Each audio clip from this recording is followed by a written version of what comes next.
மொட்டு கிரேவி எப்படி செய்யலான்னு பார்க்கலாமா? ஒரு சப்பாத்தி, இட்லி, தோசை சாப்பாட்டுக்கு கூட அருமையாக இருக்குங்க. வாங்க இது எப்படி செய்யலான்னு பார்க்கலாம். வெல்கம் டு தேன்மி குக்கிங். இந்த மொட்டு கிரேவி ரொம்ப ஈஸியாக பண்ணிடலாங்க. வாங்க இது எப்படி செய்யலான்னு பார்க்கலாம். எண்ணெய் கொஞ்சம் கூடுதலாகவே சேர்த்திக்கோங்க. 2 டேபிள் ஸ்பூன் எண்ணெய் சேர்த்திக்கோங்க. 3 பெரிய வெங்காயம் நீளவாக இது மாதிரி கட் பண்ணி சேர்த்திக்கோங்க. தாளிப்புக்கு எதுவும் போடாதீங்க. வெங்காயத்தை மட்டும் சேர்த்திக்கோங்க. வெங்காயம் வதங்கிறதுக்கு கொஞ்சமாக உப்பு சேர்த்திக்கோங்க. உப்பு சேர்த்திட்டு நல்லா வெங்காயம் நல்லா வதங்கி வந்தால் தான் இது டேஸ்ட்டு, கிரேவியோட டேஸ்ட் நல்லா இருக்குங்க. இப்போ வெங்காயம் வதங்கி வரட்டும். இப்போ இது கூட தக்காளியும் இஞ்சி பூண்டு நம்ம அரைச்சி எடுத்துக்கலாங்க.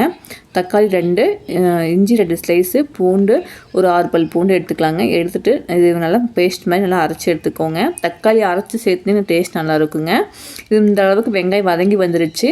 இப்போ வெங்காயம் நல்லா வதங்கி வந்ததுக்கப்புறம் நம்ம தக்காளி அரைச்சி வச்சு பார்த்திங்கன்னா அந்த பேஸ்ட்டு சேர்த்திக்கலாங்க. இப்போ அதோட பச்சை வாசனை போகிற அளவுக்கு நல்லா வதங்கி வரட்டும். இப்போ இது கூட பச்சை மிளகாய் 1, கருவேப்பந்தழை இது கூட சேர்த்திக்கலாங்க. சேர்த்துட்டு அந்த இஞ்சி பூண்டு தக்காளி அதோட பச்சை வாசனை போகிற வரைக்கும் நல்லா வதங்கி வரட்டுங்க. இப்போ நல்லா வதங்கினா தான் நல்லா டேஸ்ட் கொடுக்கும். இப்போ 5 முட்டை நான் வேக வச்சு எடுத்து வச்சுருக்கேங்க. இப்போ பாருங்கள், நல்லா தக்காளி நல்லா எண்ணெய் பிரிஞ்சு அந்த இஞ்சி பூண்டு பச்சை வாசனை போகிற வரைக்கும் நல்லா வதங்கிடுச்சு. இப்போ கொஞ்சமாக கொத்தமல்லி தழை போட்டு நல்லா அதுக்கு ஒன்று வதக்கிக்கலாங்க. இப்போது மசாலா சேர்த்துக்கலாம். கொத்தமல்லி பொடி இந்த ஸ்பூனில் 2 ஸ்பூன் சேர்த்திக்கலாங்க. காரத்துக்கு ஏற்ற மாதிரி வரமிளகாய் தூள் சேர்த்திக்கோங்க. 1/4 டீஸ்பூன் மஞ்சள் தூள். ஏன்னா பச்சை மிளகாய் 1 தான் போட்டிருக்கோம் அப்படிங்கிறனால வரமிளகாய் தூள் போடுங்க. சூப்பராக இருக்கும், அதுமையாக டேஸ்ட்டான இருக்கும்.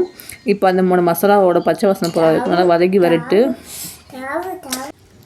மசாலா கருகி போகாமல் இருக்கிறதுக்காக கொஞ்சமாக தண்ணி ஊற்றி அதோட பச்சை வாசனை போகிற வரைக்கும் நல்லா கொதிக்கிட்டுங்க. இப்போ நல்லா கொதித்து வர டைமில் இப்போ தேங்காயும் ஒரு மசாலா அரைச்சிட்டு வந்துக்கலாம்.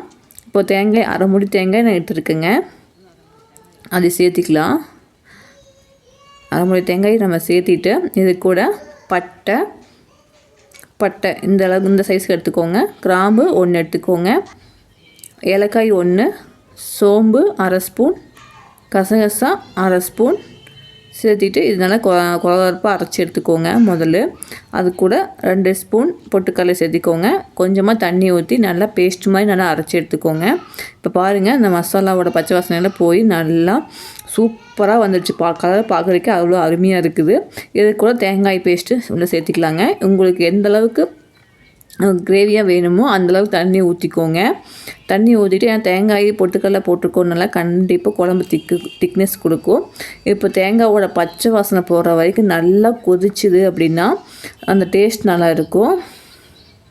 அந்த பச்சை வாசனை போகிற வரைக்கும் நாங்கள் கொதிக்கிட்டுங்க. இப்போ இது மாதிரி முட்டை வேக வச்சு இதுமாதிரி இதுக்கெல்லாம் போட்டிங்க அப்படின்னா மசாலாவெல்லாம் உள்ளே இறங்கி டேஸ்ட் நல்லா இருக்குங்க. இப்போ பாருங்கள், ஓரளவுக்கு நல்லா சுண்டி வந்துருச்சு.